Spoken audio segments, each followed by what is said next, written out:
Awalnya dia seorang imam Katolik dan menjabat kepala biara. Lalu dia mendengar Gereja Tuhan Yang Maha Kuasa bersaksi Tuhan datang kembali untuk melakukan pekerjaan baru. Gereja Katolik adalah gereja yang benar. Hanya lewat Katolik kita bisa masuk kerajaan surga. Mereka bilang Tuhan melakukan pekerjaan baru. Bagaimana mungkin? Menghadapi pekerjaan Tuhan Yang Maha Kuasa di akhir zaman, dia punya banyak gagasan, tapi ketandusan gereja dan kemerosotan klerus membuatnya merenung. Benarkah Roh Kudus tidak lagi bekerja di gereja? Benarkah Tuhan melakukan pekerjaan baru? Dengan membaca firman Tuhan Yang Maha Kuasa, dia yakin dia adalah Tuhan Yesus yang datang kembali. Namun, setelah uskup tahu dia menerima Tuhan Yang Maha Kuasa, dia dicopot sebagai kepala biara dan diancam dikeluarkan untuk memaksanya berhenti mengikut Tuhan Yang Maha Kuasa. Jika aku mengikut Tuhan Yang Maha Kuasa, aku akan kehilangan posisi imam Katolik dan kepala biara. Namun jika tidak mengikutinya, demi status dan kesenangan, apa aku masih orang percaya kepada Tuhan? Apa aku masih bisa diselamatkan Tuhan?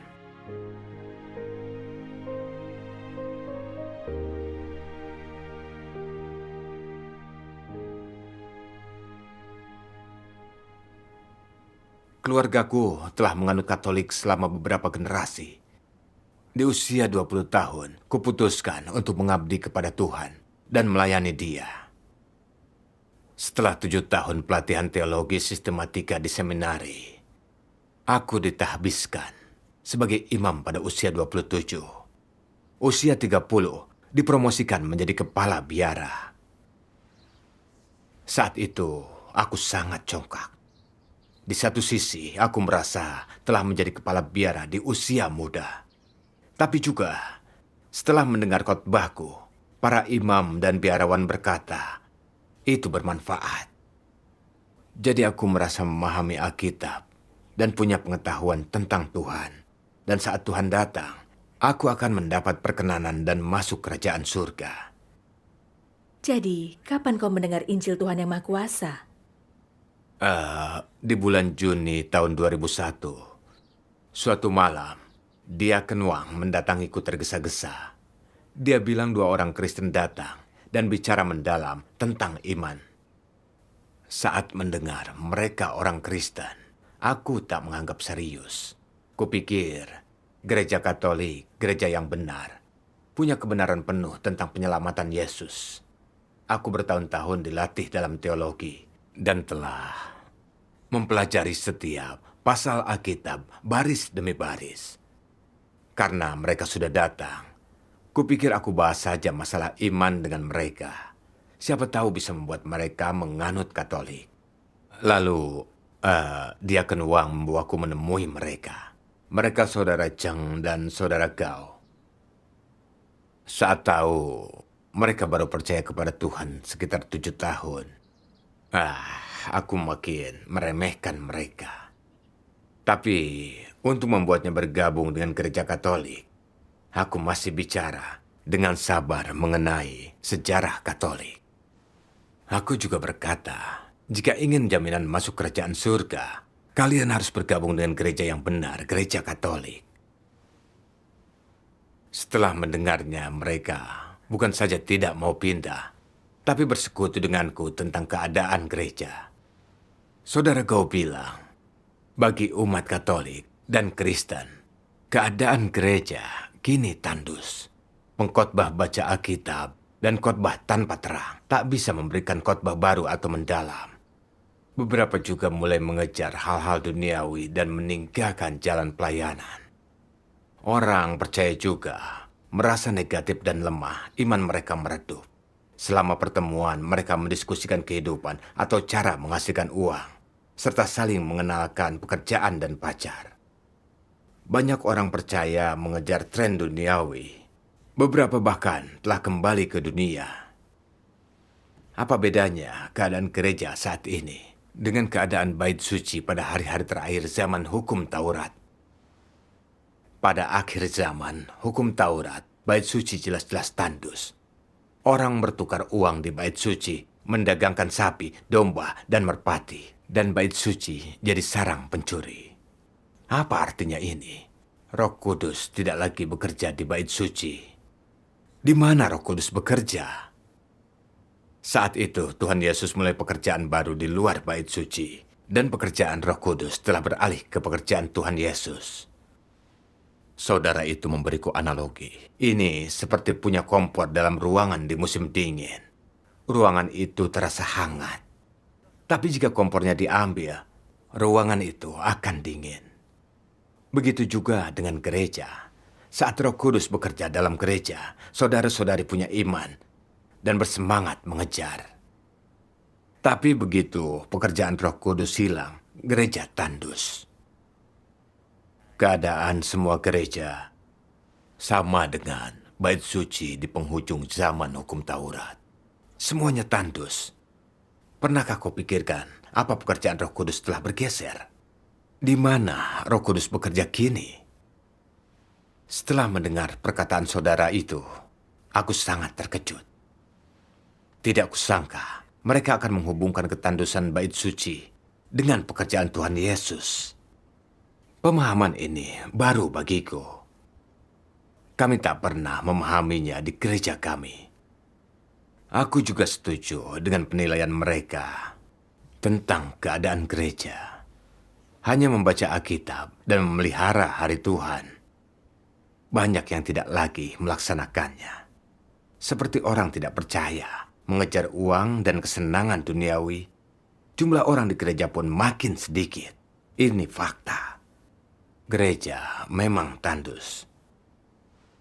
Kulihat persekutuan mereka sejalan dengan Alkitab dan fakta. Pemahaman mereka juga cukup dalam. Jadi kupikir, aku lama mempelajari Alkitab tanpa memahami ini. Tapi mereka memahaminya setelah hanya beberapa tahun percaya. Sepertinya aku meremehkan mereka. Saat kulihat, aku tidak bisa membujuk mereka. Dan tidak bisa menjawab pertanyaan mereka. Agar aku tidak malu, aku hanya sedikit bicara, berdalih, dan pulang. Oh, lalu apa kau memikirkan masalah pergeseran pekerjaan Roh Kudus? Ya, namun aku pikir Roh Kudus itu jiwa gereja. Jika Roh Kudus tidak bekerja di gereja, di mana dia bekerja? Aku tidak paham saat itu, jadi aku tidak terlalu memikirkannya. Lalu, mereka datang menemuiku beberapa kali lagi. Melanjutkan topik terakhir, mereka berkata, Tuhan telah kembali berinkarnasi untuk mengungkap firman baru, melakukan penghakiman dan menyucikan orang, membebaskan kita dari belenggu dosa, membawa kita ke kerajaan surga. Bagaimana pendapatmu? Saat mendengar itu, aku sangat bimbang. Kupikir, apa kalian memahami Alkitab? Tuhan Yesus telah menyelesaikan penebusan dan akan datang kembali dalam tubuh spiritual di atas awan untuk menentukan akhir manusia. Bagaimana mungkin dia datang berinkarnasi lagi? Saat itu, aku tiba-tiba teringat seseorang pernah memberitahuku tentang orang-orang mengkhotbahkan kilat dari timur. Mereka mengklaim Tuhan telah berinkarnasi untuk melakukan pekerjaan baru. Dan khotbah mereka sangat dalam. Aku merasa mereka percaya kepada kilat dari timur. Pada titik ini, aku tidak ingin mendengar lagi. Aku merasa gereja Katolik adalah gereja ortodoks.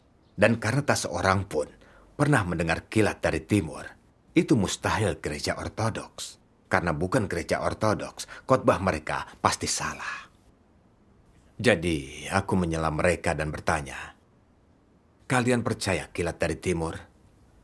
Kalian bilang Tuhan telah berinkarnasi dan melakukan pekerjaan baru. Ini mustahil. Aku tak percaya. Jika kalian ingin mengkhotbahkan Injil ini, tak perlu repot-repot. Keduanya masih sangat sabar memberiku persekutuan. Tapi karena gagasanku terlalu kuat, aku tak mendengarkan sama sekali. Dengan marah aku berkata, khotbah kalian bertentangan dengan kepercayaan tradisional. Aku tak ingin mendengarnya. Saat kedua saudara itu melihat sikapku, mereka berhenti bersekutu denganku. Lalu mereka datang 2 kali lagi. Tapi karena penolakan batinku terhadap mereka, bagaimanapun mereka bersekutu, aku tak bisa mendengarkan perkataan mereka. Mereka memberiku buku firman menampakkan diri dalam rupa manusia dan memintaku menyelidikinya.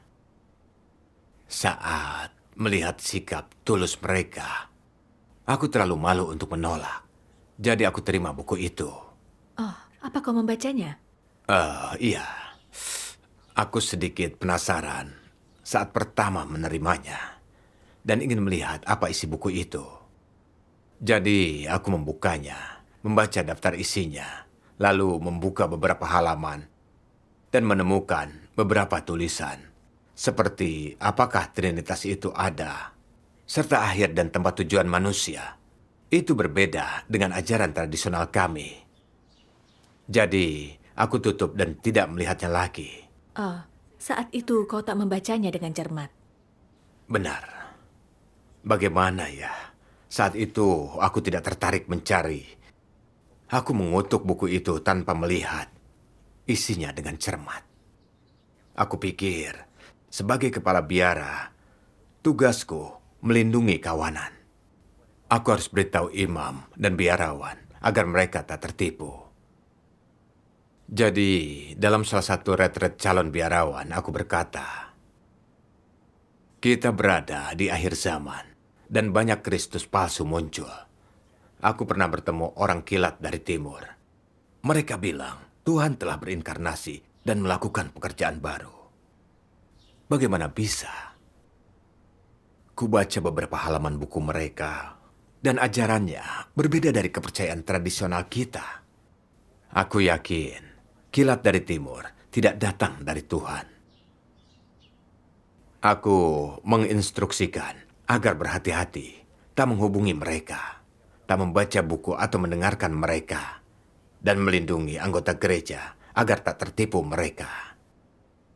Saat itu, setelah mendengarku, para imam dan biarawan berkata, ini hal penting terkait hidup mati. Anggota gereja harus dilindungi. Oh, apa pernah terpikir jika Tuhan yang Maha Kuasa sungguh Tuhan Yesus yang datang kembali dan kau menghambat dia? Tidak pernah. Saat itu, kulihat semua orang sangat patuh setelah mendengarku. Aku merasa telah melakukan hal yang sangat benar. Atau memenuhi tanggung jawab kepala biara untuk melindungi kawanan. Jadi aku sama sekali tak sadar sedang menentang Tuhan. Beberapa hari kemudian, saudara Go menemuiku. Bertanya apa aku telah membaca buku itu. Ku jawab terang-terangan. Aku bilang, firman Tuhan yang Maha Kuasa berbeda dari ajaran kami, jadi aku takkan menyelidikinya. Juga tak akan membiarkan orang lain menyelidikinya, karena ini masalah iman. Kami tak akan mengkhianati Tuhan dengan mendengarkan khotbahmu. Kemudian, saudara Gao bersekutu. Kau belum membaca firman Tuhan yang Maha Kuasa. Kau hanya menemukan beberapa hal berbeda dari ajaran gerejamu. Lalu putuskan ini bukan firman dan pekerjaan Tuhan dan menolak menyelidikinya. Bukankah ini terlalu ceroboh?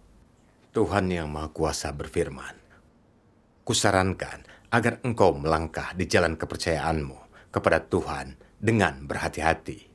Jangan langsung mengambil kesimpulan, terlebih lagi, jangan bersikap sembrono dan tak ambil pusing dalam kepercayaanmu kepada Tuhan.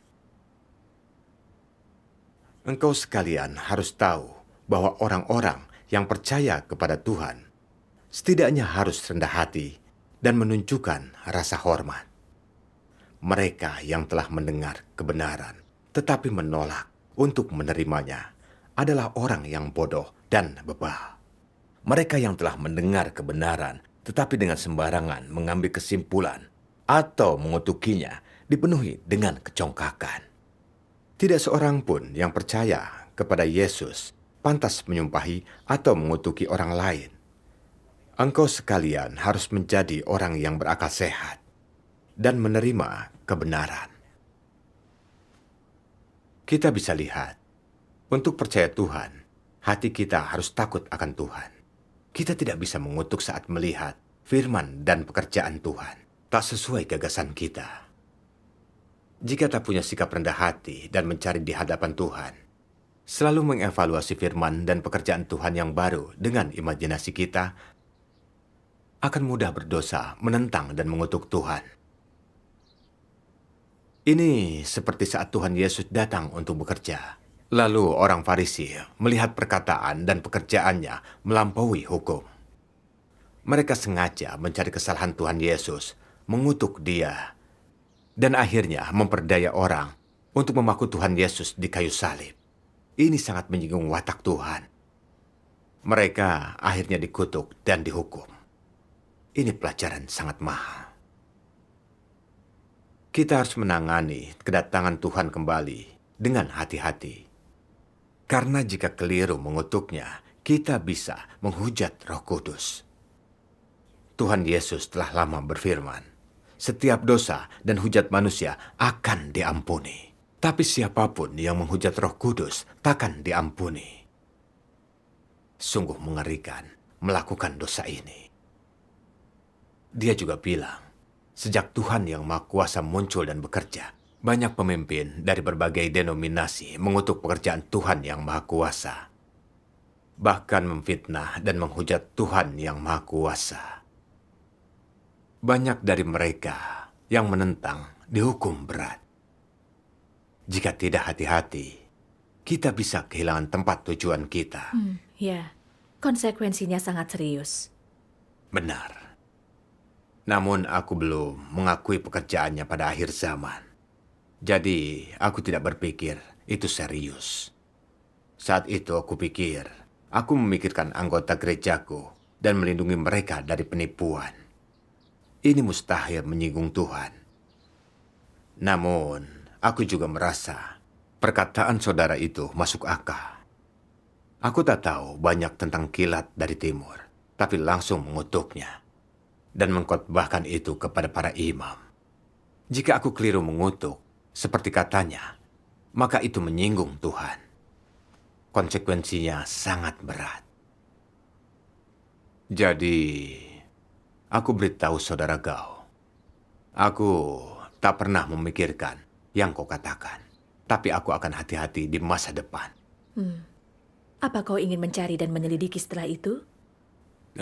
Tidak juga. Namun, ada kejadian di gereja kami yang membuatku merenung. Suatu kali, aku bertemu uskup kami, dan dia berkata dengan sedih bahwa banyak imam di keuskupan kami mencari alasan untuk tak menyerahkan persembahan. Dan ada imam yang berbuat amora dan menolak bertobat. Seorang imam tua mengungkapkan secara pribadi bahwa dia menyalahgunakan persembahan untuk orang yang mendirikan pabrik. Saat mendengar itu, kupikir sebagai imam, menghamburkan dan menggelapkan persembahan, bertindak bejat, adalah dosa besar terhadap Tuhan. Tuhan berfirman, jika tidak bertobat, kau juga akan binasa dengan cara itu. Jika imam hidup dalam dosa, tak pernah bertobat, mereka takkan masuk kerajaan surga. Dahulu hanya sedikit imam yang melakukan hal seperti itu. Tapi kini banyak imam jatuh ke dalam kebejatan. Aku pun memikirkan ketandusan di gereja yang dibahas saudara Gao. Kupikir, dahulu saat Roh Kudus bekerja di gereja, saat kita berdosa, kita didisiplin oleh Roh Kudus. Namun, kini dengan begitu banyak imam berdosa terhadap Tuhan, kenapa tak ada pendisiplinan dari Roh Kudus? Apa Roh Kudus benar-benar tidak lagi bekerja di gereja? Aku tidak mengerti. Lalu setelah beberapa saat, mereka mendatangiku lagi. Saat itu, aku masih punya penentangan terhadap mereka. Kupikir, kalian bersaksi Tuhan telah berinkarnasi untuk melakukan pekerjaan baru. Apa ada dasar Alkitabiah untuk ini? Aku hendak menanyakan hal telak hari ini. Jika kalian tak bisa jawab, jangan bicara lagi. Jadi aku tanya, Alkitab berkata, Tuhan akan datang kembali dalam tubuh rohani. Tapi kalian bersaksi, dia telah datang kembali berinkarnasi. Apa dasar kalian mengatakan ini? Saudara Gau menjawab, pada akhir zaman, kedatangan Tuhan yang berinkarnasi sudah diatur sejak lama oleh Tuhan. Dan ada bukti dalam nubuat Tuhan Yesus. Misalnya, Lukas 17 ayat 24 sampai 25 mengatakan, karena sama seperti kilat yang memancar dari satu bagian di bawah langit, bersinar sampai ke bagian lain di bawah langit. Demikian juga anak manusia, saat hari kedatangannya tiba. Namun pertama-tama, dia harus mengalami berbagai penderitaan dan ditolak oleh generasi ini. Karena itu, engkau juga harus bersiap-siap, karena engkau tidak tahu kapan anak manusia akan datang. Dan seperti pada zaman Nuh, seperti demikianlah nanti kedatangan anak manusia. Seperti kita lihat, ayat-ayat ini menyebutkan anak manusia. Apa yang dimaksud dengan anak manusia di sini? Kita semua tahu, Tuhan Yesus adalah anak manusia dan Tuhan yang berinkarnasi. Itu sudah pasti. Anak manusia adalah roh Tuhan yang mengenakan daging untuk menjadi manusia biasa. Ini mengacu pada inkarnasi Tuhan. Jadi, Tuhan menubuatkan kedatangan anak manusia, menunjukkan saat dia datang kembali, itu daging yang berinkarnasi. Kitab suci juga mengatakan, namun dia harus mengalami penderitaan dan ditolak generasi ini. Apa arti dari ayat ini? Artinya, saat Tuhan datang kembali, orang-orang takkan tahu atau mengenal dia, serta seluruh generasi akan mengutuk dan menolak dia. Ini menunjukkan hanya saat Tuhan menjadi anak manusia, dia bisa mengalami semua ini dan ditolak generasi ini. Jika dia kembali dalam tubuh spiritual, berpenampilan orang Yahudi, megah dan menampakkan diri dalam kemuliaan besar. Semua yang melihat dia akan menyembahnya. Bagaimana dia akan menanggung penderitaan besar dan ditolak generasi ini? Jadi sudah pasti, Tuhan akan datang kembali sebagai anak manusia yang berinkarnasi pada akhir zaman. Setelah mendengar persekutuan ini darinya, aku terkejut. Persekutuannya sangat masuk akal. Tak satu pun teolog dan tokoh spiritual dalam dunia agama bisa menjelaskan nubuat Tuhan Yesus ini. Mereka berkata, ini misteri Tuhan yang tak bisa manusia pahami. Aku pun sama. Bertahun-tahun mempelajari Alkitab, tapi setiap kali melihat ayat ini, aku tidak mengerti. Aku tak tahu kenapa Tuhan harus menderita karena dia datang dalam bentuk roh. Aku terkejut. Orang-orang kilat dari timur bisa menjelaskan misteri nubuat ini. Pengetahuan mereka yang dalam mengubah citraku tentang mereka. Aku bertanya-tanya, mungkinkah Tuhan sungguh datang kembali berinkarnasi? Kau sedikit terguncang. Ya. Namun saat memikirkan banyak nubuat dalam Alkitab bahwa Tuhan akan datang di atas awan, aku masih belum yakin. Aku bertanya lagi. Banyak nubuat dalam Alkitab berkata, pada akhir zaman, Tuhan akan turun dalam bentuk roh untuk menghakimi semua orang. Misalnya, Tuhan berfirman, dan saat itulah akan tampak tanda anak manusia di langit, dan kemudian semua suku bangsa di bumi akan meratap. Lalu mereka akan melihat anak manusia datang di awan-awan, di langit dengan kuasa dan kemuliaan yang besar. Lihatlah, dia datang dengan awan-awan, dan setiap mata akan melihatnya, juga mereka yang menikam dia, dan semua suku bangsa di muka bumi akan meratap karena dia. Jika kedatangannya sungguh dalam daging yang berinkarnasi, bagaimana nubuat ini digenapi? Saudara Gau bersekutu. Tuhan Yesus bernubuat saat dia datang kembali. Dia akan turun di atas awan menghakimi semua bangsa. Nubuat ini pasti akan digenapi. Namun, pertama Tuhan datang berinkarnasi diam-diam, lalu muncul di atas awan di depan umum. Dengan kata lain, Tuhan datang kembali dalam dua cara. Pertama, datang dalam daging untuk menghakimi dan menyucikan orang, untuk membuat sekelompok pemenang. Lalu, bencana besar turun, dan pekerjaan inkarnasi rahasia Tuhan selesai. Setelah bencana, Tuhan muncul secara terbuka, mengupahi yang baik dan menghukum yang jahat.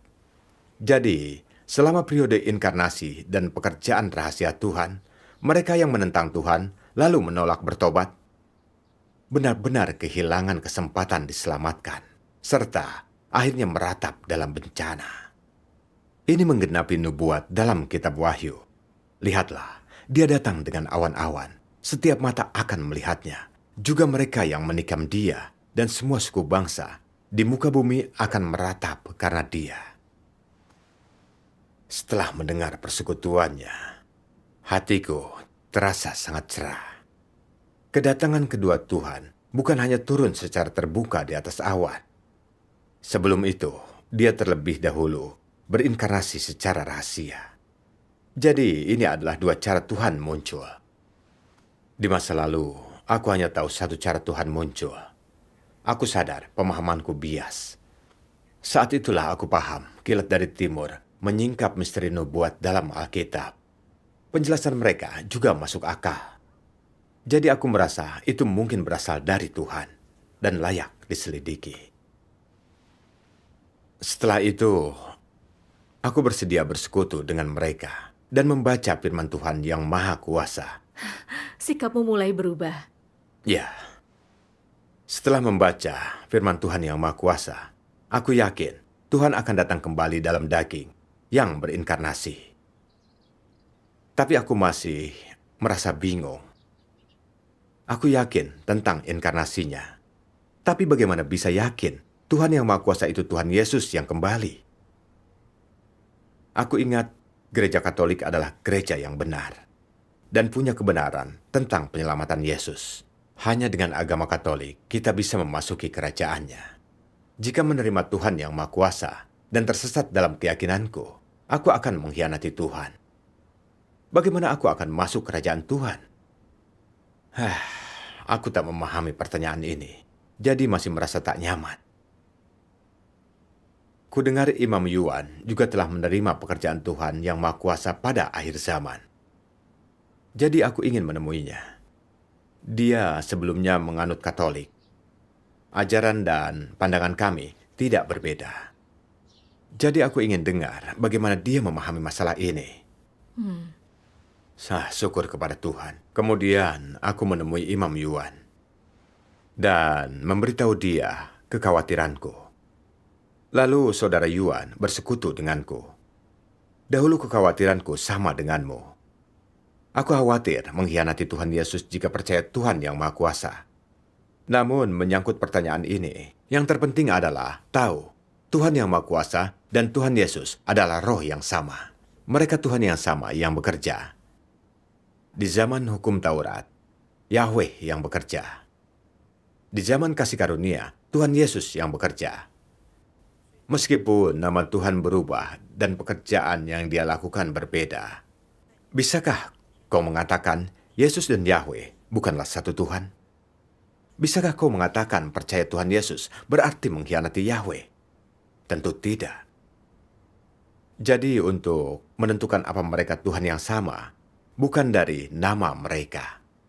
Yang terpenting melihat apa Tuhan yang Maha Kuasa bisa mengungkap kebenaran dan menyelamatkan umat manusia. Selama dia bisa mengungkap kebenaran dan suara Tuhan, melakukan pekerjaan penyelamatan, maka dia adalah Tuhan itu sendiri. Kita semua tahu, di zaman hukum Taurat, Yahweh mengumumkan hukum dan perintah untuk membimbing kehidupan manusia, agar mereka tahu apa itu dosa, cara berkorban untuk menebus dosa, dan cara menyembah Tuhan. Namun, pada akhir zaman hukum Taurat, orang-orang makin banyak berdosa, dan tak ada cukup persembahan untuk menebus mereka. Setiap orang terancam dihukum dan dieksekusi oleh hukum. Jadi Yahweh bernubuat melalui para nabi. Sesungguhnya, seorang perawan akan mengandung dan melahirkan anak laki-laki, dan mereka akan menamai dia Immanuel. Sebab seorang anak telah lahir bagi kita, dan seorang putra telah dianugerahkan kepada kita, dan pemerintahan ada di atas bahunya. Yahweh memberitahu orang Israel melalui nubuat bahwa Mesias akan datang, menjadi korban penghapus dosa yang menebus manusia. Lalu Tuhan datang berinkarnasi sebagai Tuhan Yesus seperti yang dijanjikan, dan atas dasar pekerjaan hukum melakukan penebusan umat manusia. Tuhan Yesus mengungkap banyak kebenaran dan memberikan jalan pertobatan. Lalu disalibkan sebagai korban penghapus dosa yang kekal, menyelesaikan pekerjaan penebusan manusia. Setelah itu, orang hanya perlu menerima Yesus Kristus sebagai juru selamat. Saat berdosa, mereka hanya perlu bertobat kepadanya. Lalu, dosa mereka akan diampuni. Mereka tidak akan dihukum mati karena melanggar hukum. Orang-orang juga memenuhi syarat berdoa di hadapan Tuhan untuk mencari kasih karunia dan berkat Tuhan. Jadi, pekerjaan Tuhan Yesus menggenapi nubuat para nabi perjanjian lama. Itu membebaskan manusia dari belenggu hukum, mengakhiri zaman hukum Taurat, dan membawa manusia ke zaman kasih karunia. Ini membuktikan Tuhan Yesus adalah juru selamat, bahwa Mesias telah datang. Juga Yesus dan Yahweh adalah satu roh dan satu Tuhan. Seperti firman Tuhan Yesus, "Aku di dalam Bapa dan Bapa di dalam aku. Bapa dan aku adalah satu." Setelah Tuhan Yesus menyelesaikan penebusan, orang yang percaya kepada Tuhan diampuni dosanya, tapi natur berdosa manusia belum diperbaiki. Mereka masih berdosa dan menentang Tuhan, tidak sepenuhnya bebas dari belenggu dosa. Karena kita masih bisa berbohong dan menipu demi keuntungan pribadi. Kita masih bisa cemburu dan memperebutkan kekuasaan. Saat penyakit atau musibah datang, kita masih bisa menyalahkan, menyangka, dan mengkhianati Tuhan. Tertulis dalam Alkitab, siapapun yang berbuat dosa, dia adalah hamba dosa. Hamba tidak selamanya tinggal di dalam rumah, tetapi anak tetap tinggal di dalam rumah untuk selamanya. Kuduskan dirimu, karena aku kudus. Tuhan itu kudus. Yang Dia inginkan adalah orang yang bisa mendengarkan firman-Nya dan mencapai kekudusan. Tapi kita masih sering berdosa, kotor, dan rusak, tak lepas dari belenggu dosa, dan tidak layak masuk kerajaan surga. Karena itu, Tuhan Yesus sering bernubuat bahwa Dia akan datang kembali untuk mengungkap kebenaran dan melakukan pekerjaan penghakiman pada akhir zaman, menyelamatkan kita dari dosa dan pengaruh iblis, membawa kita ke kerajaan Tuhan. Seperti firman Tuhan Yesus, masih banyak hal lain yang ingin kukatakan kepadamu, tetapi engkau belum mampu menerima semuanya itu sekarang. Namun, ketika Dia, Roh kebenaran itu, datang, Dia akan mengajarkan kepadamu seluruh kebenaran. Dan jika ada orang yang mendengar firman-Ku tetapi tidak menaatinya, Aku tidak menghakiminya. Karena Aku datang bukan untuk menghakimi dunia, tetapi untuk menyelamatkannya. Dia yang menolak Aku dan tidak menerima firman-Ku, sudah ada yang menghakiminya. Firman yang kunyatakan, itulah yang akan menghakiminya pada akhir zaman. Dalam 1 Petrus 4 ayat 17 dikatakan, karena waktunya akan datang, penghakiman harus dimulai di rumah Tuhan. Dia melanjutkan, pada akhir zaman, Tuhan Yesus datang kembali dalam daging sebagai Tuhan yang Maha Kuasa, demi mengungkap kebenaran untuk menyelamatkan manusia. Dan berdasarkan pekerjaan Tuhan Yesus, Dia melakukan penghakiman dimulai dari rumah Tuhan, untuk memperbaiki natur berdosa dan memimpin manusia ke dalam kebenaran. Ini menggenapi nubuat Tuhan Yesus. Lalu, Dia membacakan kutipan firman Tuhan yang Maha Kuasa. Aku ingin membacanya. Baik. Tuhan yang Maha Kuasa berfirman, meskipun Yesus melakukan banyak pekerjaan di antara manusia, Dia hanya menyelesaikan penebusan seluruh umat manusia dan menjadi korban penghapus dosa manusia.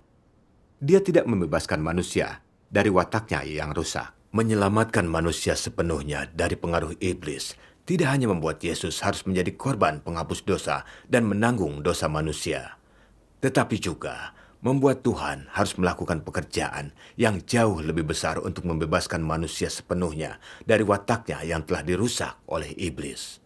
Jadi, sekarang setelah manusia diampuni dari dosa-dosanya, Tuhan telah datang kembali menjadi daging untuk membawa manusia memasuki zaman yang baru dan memulai pekerjaan hajaran dan penghakiman. Pekerjaan ini telah membawa manusia ke dalam alam yang lebih tinggi. Semua orang yang tunduk di bawah kekuasaannya akan menikmati kebenaran yang lebih tinggi dan menerima berkat yang lebih besar. Mereka akan benar-benar hidup dalam terang, dan mereka akan mendapatkan jalan, kebenaran, dan hidup. Amin. Setelah membaca ini, Saudara Yuhan bersekutu. Di zaman kasih karunia, Tuhan Yesus melakukan penebusan dan mengampuni dosa manusia. Tapi itu hanya setengah dari pekerjaan penyelamatan. Penghakiman Tuhan yang Maha Kuasa adalah pekerjaan yang sepenuhnya menyelamatkan manusia. Hanya dengan menerima penghakiman Tuhan pada akhir zaman, ditahirkan dari kerusakan, membebaskan kita dari dosa, dan tidak lagi dikendalikan iblis, barulah kita sepenuhnya diselamatkan dan layak dibawa ke kerajaan surga oleh Tuhan. Karena itu, penghakiman Tuhan yang Maha Kuasa melanjutkan pekerjaan penebusan Tuhan Yesus dan juga pekerjaan yang mengakhiri zaman. Tuhan yang Maha Kuasa adalah kembalinya Tuhan Yesus. Tuhan yang Maha Kuasa dan Yesus adalah satu roh dan satu Tuhan. Persekutuannya tentang 3 tahap pekerjaan sesuai dengan Alkitab dan fakta. Hatiku pun terasa cerah. Tujuan kedatangannya kembali adalah melakukan penghakiman untuk memperbaiki natur berdosa dan menyelamatkan kita dari belenggu dosa. Kita hidup dalam dosa dan tidak berdaya untuk melepaskan diri. Kita berdosa lalu mengaku, setelah itu kita berdosa lagi. Kita menghabiskan hidup terjebak dalam siklus tanpa akhir ini. Jangankan orang percaya biasa, bahkan para imam tidak bisa lepas dari belenggu dosa. Ini fakta. Di masa lalu, aku tak bisa memahami alasan untuk ini. Tapi kini aku mengerti. Kita membutuhkan tahap akhir pekerjaan Tuhan untuk menyucikan orang-orang pada akhir zaman. Tampaknya sangat masuk akal pekerjaan penghakiman Tuhan yang Maha Kuasa berasal dari Tuhan. Saudara Yuan membacakan kutipan firman Tuhan yang Maha Kuasa. Mari kita tonton video pembacaannya. Baik. Tuhan yang Maha Kuasa berfirman, pekerjaan pada zaman sekarang telah mendorong maju pekerjaan zaman kasih karunia. Artinya, pekerjaan di bawah seluruh rencana pengelolaan 6.000 tahun telah bergerak maju. Meskipun zaman kasih karunia telah berakhir, telah ada kemajuan dalam pekerjaan Tuhan. Mengapa kukatakan berulang kali bahwa tahap pekerjaan ini dibangun di atas zaman kasih karunia dan zaman hukum Taurat? Karena pekerjaan pada zaman sekarang merupakan kelanjutan dari pekerjaan yang dilakukan pada zaman kasih karunia dan merupakan kelanjutan atas apa yang telah dilakukan pada zaman hukum Taurat. Ketiga tahap itu saling terkait erat dengan setiap mata rantai terpaut erat dengan yang berikutnya. Mengapa aku juga mengatakan bahwa tahap pekerjaan ini dibangun di atas pekerjaan yang telah Yesus lakukan? Seandainya tahap ini tidak dibangun di atas pekerjaan yang Yesus lakukan, penyaliban lain akan harus dilakukan di tahap ini dan pekerjaan penebusan dari tahap sebelumnya harus dilakukan kembali. Semua ini akan menjadi tidak berarti. Jadi, ini bukan berarti bahwa pekerjaan itu sudah sepenuhnya selesai, tetapi zaman telah bergerak maju dan tingkat pekerjaan telah dinaikkan lebih tinggi dari sebelumnya. Dapat dikatakan bahwa tahap pekerjaan ini dibangun di atas dasar zaman hukum Taurat dan di atas batu karang pekerjaan Yesus. Pekerjaan Tuhan dibangun tahap demi tahap, dan tahap ini bukanlah sebuah awal yang baru. Hanya gabungan dari ketiga tahap pekerjaan yang dapat dianggap sebagai rencana pengelolaan 6.000 tahun. Pekerjaan pada tahap ini dilakukan di atas dasar pekerjaan zaman kasih karunia. Jika kedua tahap pekerjaan ini tidak terkait, lalu mengapa penyaliban tidak diulangi dalam tahap ini? Mengapa aku tidak menanggung dosa manusia, melainkan datang untuk menghakimi dan menghajar manusia secara langsung? Jika pekerjaanku untuk menghakimi dan menghajar manusia tidak mengikuti penyaliban, dengan kedatanganku sekarang yang bukan dikandung dari Roh Kudus, maka aku tidak memenuhi syarat untuk menghakimi dan menghajar manusia.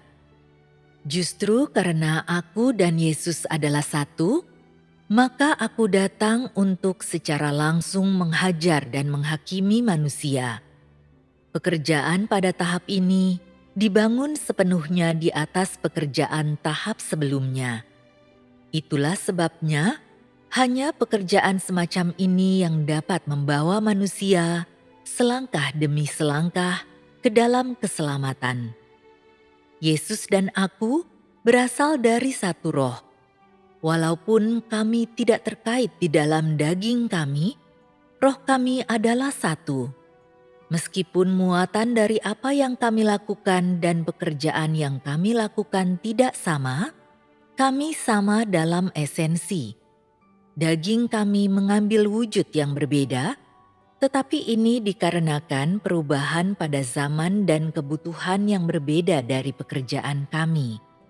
Pelayanan kami tidak sama, jadi pekerjaan yang kami hasilkan dan watak yang kami ungkapkan kepada manusia pun berbeda. Itulah sebabnya apa yang manusia lihat dan pahami saat ini berbeda dengan apa yang mereka lihat dan pahami di masa lalu, yaitu karena perubahan pada zaman.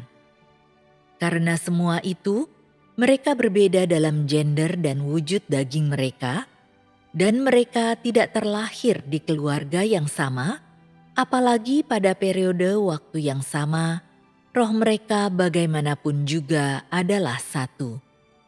Roh Yahweh bukanlah bapa dari roh Yesus, dan roh Yesus bukanlah anak dari roh Yahweh.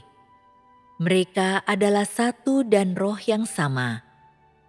Demikian pula, Tuhan yang berinkarnasi pada zaman sekarang dan Yesus tidak memiliki hubungan darah, tetapi mereka adalah satu. Ini karena roh mereka adalah satu.